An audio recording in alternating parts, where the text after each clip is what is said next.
नमस्कार, प्रणाम, हर हर महादेव। एक बार फिर से मेरे न्यू ब्लॉग में आप लोग का स्वागत है। देखिए, भोजपुरी फिल्म की शूटिंग चल रही है, जो एक्शन सीन है।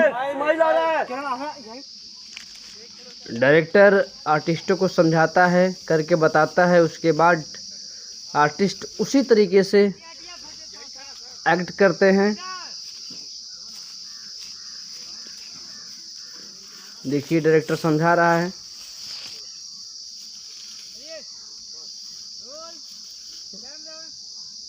पहले एक सीन को करने से पहले आपस में डिस्कस होता है कि किस तरह एंट्री करवाना है, किस तरह सीन लेना है। फिर उसी तरीके से एक्टर लोग एक्ट करते हैं।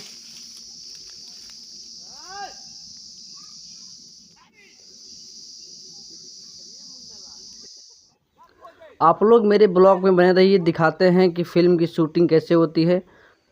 दोस्तों, मैं आपको बताना चाहूँगा कि पर्दे के पीछे जितने भी हमारे टेक्नीशियन काम करते हैं, जैसे डायरेक्टर, राइटर, कैमरामैन, ये लोग काफ़ी ज़्यादा मेहनत करते हैं सीन को बनाने के लिए, सीन को सजाने के लिए।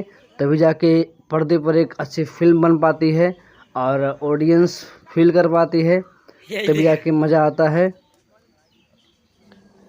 एक फ़िल्म को तैयार करने में काफ़ी ज़्यादा समय लग जाता है, काफ़ी ज़्यादा खर्चा लग जाता है। एक एक सीन को बाकायदा शूट किया जाता है। शूट करने के बाद एक पोस्ट प्रोडक्शन में जाता है, उसमें डीआई होता है, एडिट होता है, डबिंग होता है, बैकग्राउंड म्यूजिक बनता है, तब जाके फ़िल्म पर्दे पे आती है। दोस्तों, अगर हमारे ब्लॉग में आप नए हैं तो चैनल को सब्सक्राइब कर लीजिए, ताकि आपका भाई ऐसे ही वीडियो आपको दिखाता रहे, समझाता रहे। धन्यवाद।